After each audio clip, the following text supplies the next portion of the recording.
အားလုံးပဲမင်္ဂလာပါရှင် Western My Orchestra မှာကြိုဆိုလိုက်ပါတယ်ကျမတို့အားလုံးဟာနေ့စဉ်ဘဝမှာပျော်ရွှင်မှုနဲ့ငြိမ်းချမ်းမှုကိုအစဉ်တစိုက်ရှာဖွေနေကြသူတွေပဲဖြစ်ပါတယ်ဒါပေမဲ့ကျမတို့ရဲ့စိတ်ကအတိတ်ကနောင်တတွေဒါမှမဟုတ်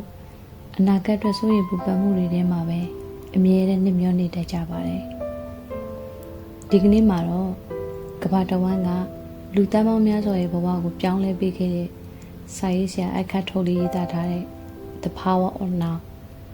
ပြစ္ဆုတ်ပံမှာနေထိုင်ခြင်းရဲ့စွမ်းအားဆိုတဲ့စာအုပ်ထဲကအဖို့တန်ကြောင်းရာတွေကိုမျှဝေပေးသွားမှာပဲဖြစ်ပါတယ်ရှင်ဒီစာအုပ်ဟာစာအုပ်တအုပ်တက်တာမကပဲကျမတို့ရဲ့စိတ်ပိုင်းဆိုင်ရာနှူးချမှုအတွက်လမ်းညွှန်ချက်တစ်ခုဆိုရင်လည်းမမှားပါဘူးကျမတို့ရဲ့စိတ်ထဲမှာအမြဲတမ်းအတန်ထွက်နေတဲ့အတွေးတွေရဲ့လွှမ်းမိုးမှုကနေဘလို့ယုံထွက်မလဲယခုဆိုတဲ့ပြစ္ဆုတ်ပံအခိုက်အတန့်ရဲ့စွမ်းအားကိုအသုံးပြုပြီးဆင်းရဲဒုက္ခတွေကိုဘလို့အဆုံးသတ်မလဲဆိုတာကိုဒီစာအုပ်ရဲ့အရင်းမြစ်တွေကနေတဆင့်ဝေမျှပေးသွားမှာဖြစ်ပါတယ်ရှင်ပြစ္ဆုတ်ပံမှာနေထိုင်ခြင်းကနေ့စဉ်ဘဝတွေကိုတကယ်ပဲပြည်လဲစေသလားတကယ်တော့တင်ရသေးရဲ့စိတ်မဟုတ်ပါဘူးဒီစာအုပ်ရဲ့အခြေခံအကျဆုံးအချက်ကကျမတို့လူသားတွေကကျမတို့ရဲ့အတွေးအနဲ့မိမိကိုယ်ကိုမှားယွင်းစွာတစ်ထက်တည်းသတ်မှတ်နေကြခြင်းဟာစိတ်လွန်မြောက်ဖို့အတွက်အကြီးမားဆုံးအတားအဆီးဖြစ်တယ်လို့ဆိုပါတယ်စိတ်ကအလွန်ကောင်းမွန်တဲ့ကိရိယာတစ်ခုဖြစ်တော့လည်းပဲစိတ်ကိုမထိန်ချုပ်နိုင်ပဲစိတ်ကတင့်ကိုပြန်လဲထိန်ချုပ်နေခြင်းဟာယောဂတစ်ခုလိုဖြစ်နေတတ်ပါတယ်ဒီအခြေအနေကလွန်မြောက်ဖို့အတွက်မိမိရဲ့အတွေးတွေကိုဘာမှမလိုက်ပဲနဲ့စောင့်ကြည့်သူအဖြစ်စောင့်ကြည့်ဖို့လေ့ကျင့်ရမှာပဲဖြစ်ပါတယ်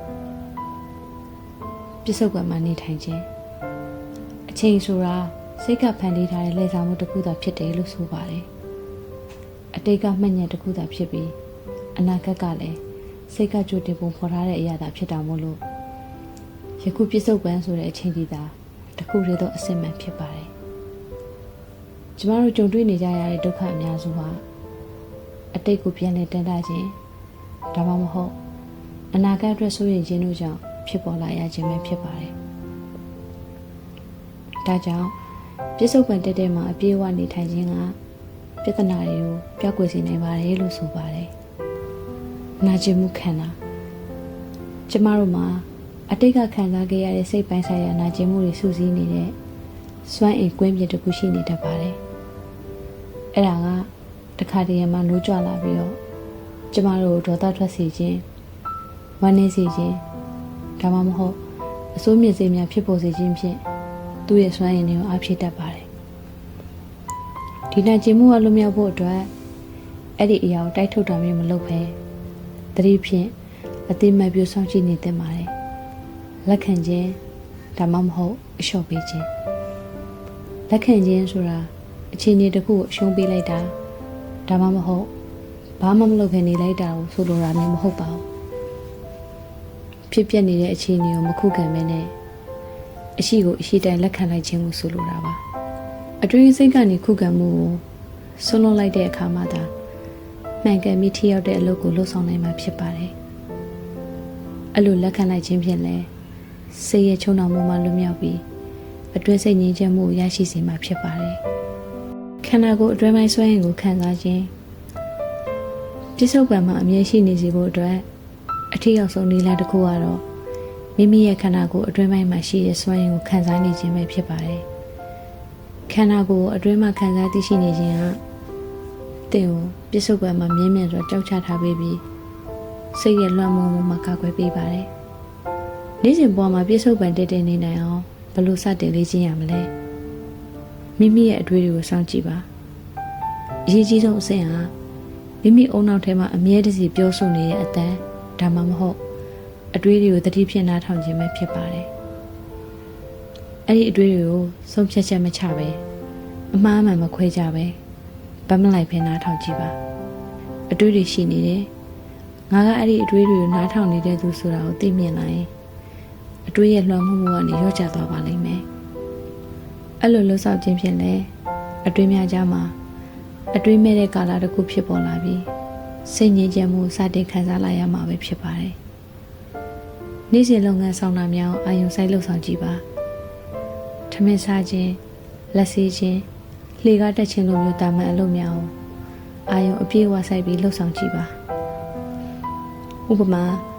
လက်ဆေးရဲ့အခါရေရဲ့အထီးတွေအတန်ဆက်ပြအနမ်းနဲ့လက်ရဲ့လှုပ်ရှားမှုစတာတွေကိုအာယုံ၅ပါးစလုံးဖြင့်ခံစားကြည့်ပါရလက်ကိုအာယုံမစိုက်ဘဲနဲ့လှုပ်ဆောင်နေတဲ့အပြုအမူပေါ်မှာပဲအပြည့်အဝအာယုံစိုက်ကြည့်ပါခန္ဓာကိုယ်အတွင်းပိုင်းမှာအတန်စွမ်းရင်ကိုခံစားပါပြစ္ဆုတ်ပံမှာအမြဲရှိနေစေဖို့ခန္ဓာကိုယ်အတွင်းပိုင်းမှာတက်ရှိထင်ရှားရှိနေမှုကိုခံစားခြင်းကအကောင်းဆုံးထောက်ကူပြုပါတယ်မိမိရဲ့လက်ခြေထောက်ရှင်ဘက်နဲ့ဝမ်းပိုက်အတွင်းမှာရှိတဲ့အသက်စွမ်းရင်ကိုခံစားကြည့်ပါအပြင်ပန်းအလုပ်များကိုလှုပ်ဆောင်နေတဲ့အချိန်မှာလဲအာယုတချို့ကိုမိမိခန္ဓာကိုယ်အတွင်းမှာထားရှိခြင်းကတင့်ကိုပြစ္ဆုတ်ပံမှာမြဲမြံစွာကြောက်ချထားပေးပါလိမ့်မယ်မိမိရဲ့အတွင်းစိတ်အခြေအနေကိုမကြာခဏစစ်ဆေးကြည့်ပါမိမိကိုယ်ကိုအခုချိန်မှာငါစိတ်ကအေးချမ်းရဲ့လားဒါမှမဟုတ်ငါအတွင်းထဲမှာဘာတွေဖြစ်နေသလဲလို့မကြာခဏမေးမြန်းကြည့်ပါအတွင်းစိတ်မှာမကျေနပ်မှုစိုးရိမ်မှုဒါမှမဟုတ်ညီငွေမှုတွေရှိနေအဲ့ဒီအရာတွေကိုတိုက်ထုတ်တာမျိုးမလုပ်ဘဲနဲ့တတိဖြင့်သာစောင့်ကြည့်ပါအဲ့လိုတတိနဲ့စောင့်ကြည့်လိုက်ခြင်းရပဲအဲ့ဒီမကောင်းတဲ့စွမ်းအင်တွေကိုပျောက်ကွယ်သွားစေနိုင်ပါတယ်စောင့်ဆိုင်ရတဲ့အချိန်တွေကိုအသုံးချပါဘတ်စကားဆောင်ခြင်းတန်းစီခြင်းဒါမှမဟုတ်မိပွင့်မိနေခြင်းတို့ကဲ့သို့သောစိတ်မရှိစရာအခြေအနေတွေကိုပြစ္ဆုတ်ပံလေးခြင်းတဲ့အဖြစ်အသုံးချကြည့်ကြည့်ပါအဲ့ဒီချိန်များမှာအနာဂတ်ကိုစိတ်ရောက်မသွားပဲမိမိရဲ့အသက်ရှူမှုကိုအာရုံစိုက်ခြင်းဒါမှမဟုတ်အတွင်းခန္ဓာကိုယ်ကိုခံစားခြင်းဖြင့်ပျော်ရွှင်စွာစောင့်ဆိုင်နိုင်ပါတယ်လက်ခံခြင်းကိုကျင့်သုံးပါ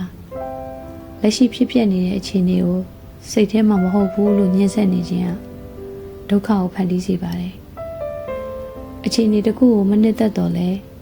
ဒီအချိန်မှာဒီလိုဖြစ်နေတယ်လို့အရှိကိုအရှိတိုင်းအရင်ဆုံးလက်ခံလိုက်ပါအဲ့လိုလက်ခံပြီးမှသာလျှင်ပုံမရှင်းလင်းတဲ့အသိဉာဏ်နဲ့လိုအပ်တဲ့လှုပ်ဆောင်စရာတွေကိုဆက်လက်လှုပ်ဆောင်ကြည့်ပါနေ့စဉ်ဘဝမှာပြစ္ဆုတ်ပံတက်တဲ့နေနိုင်အောင်ဘယ်လိုစတင်လေ့ကျင့်ရမလဲဆိုတော့နှစ်ချုပ်ပြောပြရမယ်ဆိုရင်အတွေးတွေနောက်ကိုပါမသွားဘဲနဲ့ယခုအချိန်မှာရှိတဲ့အရှိတရားကိုအပြေအဝလက်ခံပြီးတတိနဲ့စောင့်ကြည့်နေခြင်းသာဖြစ်ပါတယ်အလုံးလုံးနေရင်လည်းပြစ္ဆုတ်ပံမှာဘယ်လိုအာရုံစိုက်နေထိုင်မလဲအလုံးလုံးနေစဉ်အတွင်းပြစ္ဆုတ်ပံတက်တဲ့မှာအာရုံစိုက်နေထိုင်နိုင်ဖို့အလုံးရဲ့ရလက်ထက်လှုပ်ဆောင်ချက်အပေါ်မှာသာပုံမအာရုံစိုက်ခြင်းနဲ့မိမိရဲ့အတွင်းစိတ်အခြေအနေကိုတတိရှိနေခြင်းအပေါ်မှာအဓိကမူတည်ပါတယ်လှုပ်ဆောင်ချက်အပေါ်မှာသာအပြည့်အဝအာရုံစိုက်ပါအလုံးလုံးတဲ့အခါအဲ့ဒီအလုပ်ကရရှိလာမယ့်ရလက်ကိုအလွန်အကျွံအာရုံစိုက်တာမျိုးမဟုတ်ဘဲနဲ့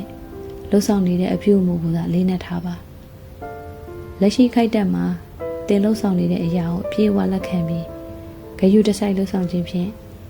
အလုပ်ထဲမှာပျော်ရွှင်မှုနဲ့ငြိမ်းချမ်းမှုစီစဉ်လာပါလိမ့်မယ်အဲ့လိုရလက်အပေါ်တွေ့တာမှုမရှိဘဲလှုပ်ဆောင်ခြင်းကိုခါမယောကအကျိုးမမျှော်လင့်ပဲတာဝန်ယူပြီးအလုပ်ကိုလုပ်ခြင်းလို့ခေါ်ဆိုပြီးတော့အဲ့ဒီအရာကအလွန်အားကောင်းတဲ့စိတ်ပိုင်းဆိုင်ရာလေ့ကျင့်မှုတစ်ခုပဲဖြစ်ပါတယ်ခန္ဓာကိုယ်အတွင်းပိုင်းကိုအာယုတဝတ်ထားပါအလုံးလုံးနေစဉ်မှာတင့်ရဲ့အာယုအားလုံးကိုအပြင်လောကနဲ့အလုတ်ထဲကိုပေးထားတာမျိုးမဟုတ်ပဲအလုံးလုံးနေစဉ်မှာပဲတင့်ရဲ့ခန္ဓာကိုယ်အတွင်းပိုင်းမှာရှိတဲ့စွမ်းရည်ကွင်းမျိုးခံစားနေရင်အာယုတစ်စိတ်တစ်ပိုင်းကိုမိမိကိုယ်တွင်မှာမြုပ်နှံထားကြည့်ပါ၎င်းကတင့်ကိုအတွေးများတွေကိုနစ်မျိုးမသွားစေဖို့နဲ့ပြစ္ဆုတ်ပံမှာမြဲမြံစွာရှိနေစေဖို့ကြောက်ချပေးထားပါလိမ့်မယ်အတွေးနဲ့တိတ်ဆိတ်ခြင်းကိုအပြန်အလှန်ကူးပြောင်းပါအထူးသဖြင့်ဖန်တီးမှုအသစ်တွေလိုအပ်တဲ့အလုပ်တွေကိုလှုပ်ဆောင်ရမှာအဖြစ်တစ်ခုခုဒါမှမဟုတ်အကြံဉာဏ်အသစ်တစ်ခုခုလိုအပ်တဲ့အခါခဏလောက်စဉ်းစားခြင်းကိုရပ်တန့်ပြီးတော့မိမိရဲ့အတွေးစိတ်ငြိမ်သက်မှုကိုအာရုံစိုက်ကြည့်လိုက်ပါအဲ့လိုလှုပ်ဆောင်ပြီးမှပြန်လည်စဉ်းစားမယ်ဆိုရင်သင်ရဲ့အတွေးတွေကလည်းပုံပုံထက်မြက်ပြီးလက်ဆက်လာပါလိမ့်မယ်အတွေးစိတ်မှခုခံမှုကိုစောင့်ကြည့်ပါအလုံးလုံးနေစဉ်မှာငါစိတ်ကအေးချမ်းရလားလို့မိမိကိုယ်ကိုမကြာခဏပြန်လဲစစ်ဆေးပါအလုပ်ပေါ်ညှင်းငွေခြင်းမကျေနပ်ခြင်းဒါမှမဟုတ်အမြင်ပြီးခြင်းကြောင့်နဲ့စိတ်ဖိစီးနေခြင်းရှိမရှိကိုစောင့်ကြည့်ပါစိတ်ဖိစီးမှုဆိုတာတင်ရဒီနေရာမှာရှိနေတော့လည်းပဲဟိုနေရာကိုရောက်ချင်နေတာကြောင့်ဖြစ်ပေါ်လာတဲ့စိတ်ရဲ့ကွဲပြားမှုပဲဖြစ်ပါတယ်အဲ့ဒီခုခံမှုတွေကိုတတိပြုလိုက်မိခြင်းအပြင်လဲ ၎င်းတို့ရဲ့လွှမ်းမိုးမှုကနေကင်းဝေးစေနိုင်ပါတယ်လက်ရှိခြေလှမ်းကိုသာအလေးထားပါတင်းရဲ့အလုပ်တိုင်းမှာပန်းနိုင်ရှိနေတော့လည်းပဲယခုအခိုက်အတန့်မှာလှမ်းနေတဲ့ခြေလှမ်းတစ်လမ်းစီသာအစစ်မှန်ဖြစ်ကြောင်းသတိပြုပါအဲ့ဒီခြေလှမ်းကိုအကောင်းဆုံးနဲ့အလှပဆုံးဖြစ်အောင်လှုပ်ဆောင်ခြင်းဟာတင်းရဲ့အတွင်းစိတ်ရည်မှန်းချက်ကိုပြည့်မြောက်စေပါတယ်အလုံးလုံးနေရင်ပြစ္ဆုတ်ပံမှာဘလို့အာယုံဆိုင်နေထိုင်မလဲအလုံးလုံးနေပြစ္ဆုတ်ပံမှာဘလို့အာယုံဆိုင်နေထိုင်မလဲဆိုလို့ရှိရင်အနာဂတ်ရဲ့ရလဒ်အတွက်ပြစ္ဆုတ်ပံကိုအသုံးချခံဖြစ်မတတ်မှတ်ပဲလက်ရှိလှုပ်ဆောင်ချက်ကိုပဲတန်ဖိုးထားပြီးတတိနဲ့လှုပ်ဆောင်ခြင်းကပြစ္ဆုတ်ပံမှာနေထိုင်ခြင်းပဲဖြစ်ပါတယ်ရလဒ်ကိုအာယုံမဆိုင်ပဲအလုပ်လုပ်ခြင်းကဘလို့အကျိုးရှိသလဲအလုပ်ရဲ့ရလဒ်ဒါမှမဟုတ်အသေးအပွင့်ပေါ်အာယုံမဆိုင်ပဲနဲ့လက်ရှိလှုပ်ဆောင်နေတဲ့လှုပ်ဆောင်ချက်အပေါ်မှာသာအပြည့်အဝအာယုံစိုက်ထားခြင်းကစိတ်ပိုင်းဆိုင်ရာနဲ့လက်တွေ့ဘဝအတွက်အကျိုးကျေးဇူးအများကြီးရှိနိုင်ပါတယ်။တင်းရဲ့ရလဒ်ကိုအလွန်ကြုံမမျှော်လင့်ပဲနဲ့ပြစ္ဆုတ်ပံတက်တဲ့မှာအာယုံစိုက်လှုပ်ဆောင်လိုက်တဲ့အခါမှာတင်းရဲ့လှုပ်ဆောင်ချက်တိုင်းဟာဂရုစိုက်မှုမေတ္တာနဲ့အရေးအသွေးတွေနဲ့ပြည့်စုံလာပါတယ်။အယူရှင်းဆုံးအလုပ်ကိုလှုပ်ဆောင်နေရင်တော့အဲ့ဒီအလုပ်မှာတန်ဖိုးရှိတဲ့အနှစ်သာရတွေပါဝင်လာမှာပဲဖြစ်ပါတယ်။လက်ရှိလှုပ်ဆောင်ချက်ကိုသာဂရုတစိုက်လှုပ်ဆောင်ခြင်းဖြင့်မကျေနပ်မှုနဲ့ရုန်းကန်မှုများတွေပျောက်ကွယ်သွားပြီးဘဝဟာပျော်ရွှင်မှုတတ်ရှိမှုတို့နဲ့စီးဆင်းလာပါလိမ့်မယ်။အလုံးရဲ့ရလဒ်အပေါ်တွေ့တာချင်းမရှိခြင်းဟာအောင်မြင်ခြင်းဒါမှမဟုတ်ရှုံးနေခြင်းတို့ဟာတင်းရဲ့အတွင်းစိတ်အခြေအနေကိုမပြောင်းလဲနိုင်တော့ပဲပြစ္ဆုတ်ပံမှာအမြဲတည်ငြိမ်ချမ်းနေစေပါလိမ့်မယ်။တင်းရဲ့ပျော်ရွှင်မှုဟာရလဒ်အပေါ်မှာမှတ်မိခိုးရတဲ့အတွက်ရှုံးနေမှာကိုကြောက်ရွံ့တာဒါမှမဟုတ်တစုံတစ်ခုဖြစ်လာရမယ်ဆိုတဲ့စိတ်ဖိစီးမှုတွေကနေလွတ်မြောက်သွားစေပါတယ်။အဲ့ဒီခါအလုပ်ကိုအတင်းအဓမ္မစ조사အားထုတ်ရတဲ့ပုံစံမျိုးမဟုတ်ဘဲနဲ့ပေါ်ပါတော့လက်တဲ့စွမ်းအင်းနဲ့လှုပ်ဆောင်လာနိုင်ပါလိမ့်မယ်။အလုပ်ရဲ့အသေးပွင့်ကိုမတွေ့တာပဲနဲ့အလုပ်အပေါ်စိတ်ဆွမ်းအပြည့်ထည့်ဝင်ထားတဲ့အတွက်ရလက်တွေကလည်းအလိုအလျောက်ပုံမကောင်းမွန်စွာထပ်ပေါ်လာမှာပဲဖြစ်ပါတယ်။စိတ်ရဲ့အရေးအသွေးမြင့်မားလေးလေးတင်ဖန်တီးလိုက်တဲ့အရာရဲ့အရေးသွေးတွေကလည်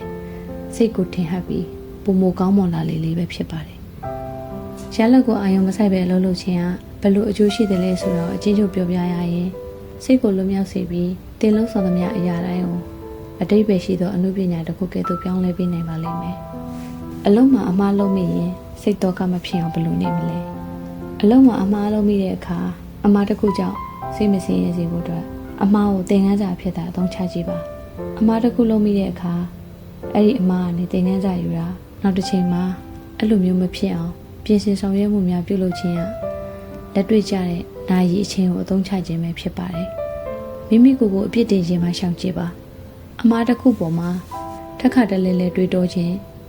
းမိမိကိုယ်ကိုပြန်လဲဝေဖန်ခြင်းနောက်တရခြင်းဒါမှမဟုတ်အပြစ်ရှိတဲ့လိုခံစားနေခြင်းတို့ကစိတ်ပိုင်းဆိုင်ရာအချိန်ထဲမှာပိတ်မိနေခြင်းပဲဖြစ်ပါတယ်။အဲ့လိုတွေးတောခြင်းကအဲ့ဒီအမှားကိုငါဒါမှမဟုတ်ငါအမှားလို့မိမိရဲ့ဖြစ်တည်မှုတစ်ခုအဖြစ်သတ်မှတ်လိုက်ခြင်းကြောင့်စိတ်တော်ကဖြစ်ပေါ်စေခြင်းပဲဖြစ်ပါတယ်။ဖြစ်ပျက်ပြီးသားကိုလက်ခံလိုက်ပါ။အမှားတစ်ခုသည်ဖြစ်ပျက်ခဲ့ပြီးဖြစ်သည့်အတွက်၎င်းကိုစိတ်ထဲမှာညှင်းဆန်နေခြင်းရလဲအတိတ်ပဲမဲ့သလိုဒုက္ခကိုသာပို့တိုးစေပါတယ်။ယခုဒီလိုဖြစ်သွားခဲ့ပြီဆိုတဲ့အရှိတရားကိုအရင်ဆုံးလက်ခံလိုက်ပါ။ဖြစ်ပျက်ပြီးသားကိုဆန့်ကျင်နေခြင်းကဘဝတည့်တည့်ကိုဆန့်ကျင်နေခြင်းနဲ့အတူတူပဲဖြစ်ပါတယ်။အမှားကိုတင်ယူမှုအဖြစ်ပြောင်းလဲပါ။အမှားတစ်ခုလုပ်ပြီးရဲ့နောက်အဲ့ဒီအမှားကနေတခုခုတင်ယူလိုက်ရတယ်ဆိုရင်အဲ့ဒါအမှားမဟုတ်တော့ပဲတင်ယူမှုဖြစ်သွားပါလိမ့်မယ်။အမှားတစ်ခုထဲမှာပိတ်မိမနေပဲအဲ့ဒီအခြေအနေကနေသင်ခန်းစာယူပြီးရှေ့ဆက်ဖို့လိုအပ်ပါတယ်။မိမိရဲ့ဝေဖန်သူစိတ်ကိုစောင့်ကြည့်ကြည့်ပါ။အမှားလုပ်မိတဲ့အခါငါတော့ညှမ်းလိုက်တာလို့ပြောနေတဲ့စိတ်ထဲကဝေဖန်တဲ့နေကိုစောင့်ကြည့်သူအဖြစ်ဗတ်မလိုက်ဖ ೇನೆ တတိနဲ့နားထောင်ကြည့်ပါ။ထို့အတွင်းများဟာတင်ကိုယ်တိုင်မဟုတ်ပဲနဲ့စိတ်ရဲ့လှုပ်ဆောင်ချက်သာဖြစ်ကြောင်းသိမြင်လိုက်မယ်ဆိုရင်၎င်းတို့ရဲ့လွှမ်းမိုးမှုဟာရောကျသွားပါလိမ့်မယ်။ပြစ္ဆုတ်ပံမှာပြန်လဲအခြေချပါ။အတိတ်ကအမှားတွေကိုတွေးတောခြင်းမှာအာယုံကိုရုပ်သိမ်းပြီးတော့ယခုပြစ္ဆုတ်ပံစီကိုပြန်လာကြည့်ပါ။မိမိရဲ့အသက်ရှူမှုကိုအာယုံစိုက်ခြင်းဒါမှမဟုတ်ခန္ဓာကိုယ်အတွင်းပိုင်းကိုခံစားခြင်းဖြင့်ပြစ္ဆုတ်ပံမှာပြန်လဲအခြေချလိုက်တဲ့အခါစိတ်တော်ကတွေပျောက်ကွယ်သွားပြီးအခြေအနေကိုဖြေရှင်းမှုတည်ငြိမ်တဲ့အသိဉာဏ်ထွက်ပေါ်လာပါလိမ့်မယ်။အလုံးမှာအမှားလုံးမိရင်စိတ်တော်ကမဖြစ်အောင်ဘယ်လိုနေမလဲဆိုတော့အနည်းချုပ်အပြင်ပြောပြရရင် အမှားတစ်ခုလုံးမိခြင်းကြောင့်မိမိရဲ့ဖြစ်တည်မှုကိုထိခိုက်လာတယ်လို့မယူဆဘဲနဲ့အဲ့ဒီအမှားကိုအရှိတိုင်းလက်ခံပြီးလိုအပ်တဲ့ပြုပြင်မှုကိုပြစ္ဆုတ်ပံတက်တဲ့မှာပဲတည်ငြိမ်စွာလှုပ်ဆောင်ခြင်းက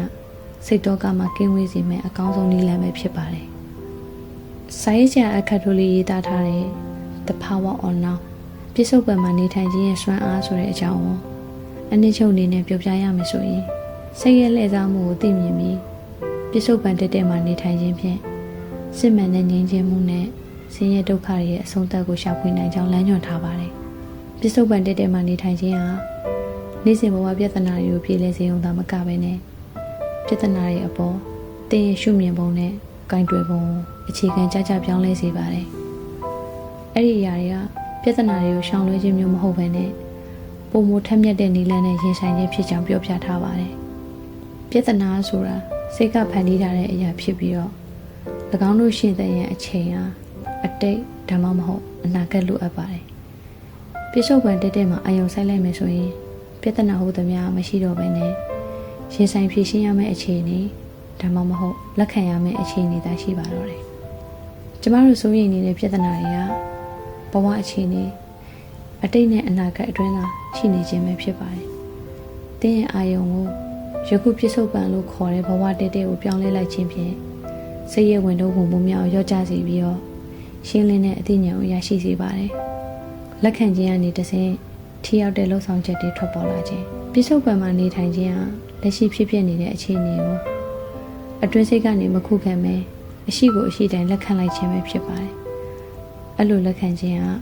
ဘာမှမလုပ်ဘဲအရှုံးပေးခြင်းမျိုးမဟုတ်ပါဘူး။ဥပမာရှုံ့နုံထဲမှာပေးမိနေတယ်ဆိုပါစို့ငါရှုံ့နုံထဲရောက်နေတယ်ဆိုတဲ့လက်ရှိရှိတရားကိုဥစွာလက်ခံခြင်းဖြင့်လဲဒေါသဒါမှမဟုတ်စိုးရိမ်စိတ်ကြောင့်ဖြစ်ပေါ်လာတဲ့တုံ့ပြန်မှုအစားပုံမထိရောက်တဲ့အပြုသဘောဆောင်တဲ့လှုပ်ဆောင်ချက်ကိုလှုပ်ဆောင်နိုင်စေပါတယ်။ထို့ချို့အဖြစ်ပြစ္ဆုတ်ပံမှာနေထိုင်ခြင်းဟာပြဿနာတွေကိုဖန်တီးနေတဲ့စိတ်ရဲ့လွှမ်းမိုးမှုမှလွတ်မြောက်စေပြီးတော့အခြေအနေတွေကိုတည်ငြိမ်စွာထက်မြက်စွာဖြေရှင်းနိုင်တဲ့စွမ်းအားကိုပေးစွမ်းနိုင်ပါလိမ့်မယ်။နားဆင်ပေးကြတဲ့ပရိသတ်တွေအားလုံးကိုကျေးဇူးတင်ပါတယ်ရှင်။အားလုံးပဲစိတ်ရဲ့လွှမ်းမိုးမှုမှလွတ်မြောက်စေပြီးပြဿနာများကိုတည်ငြိမ်ထက်မြက်စွာဖြေရှင်းနိုင်တဲ့သူများဖြစ်ကြပါစေရှင်။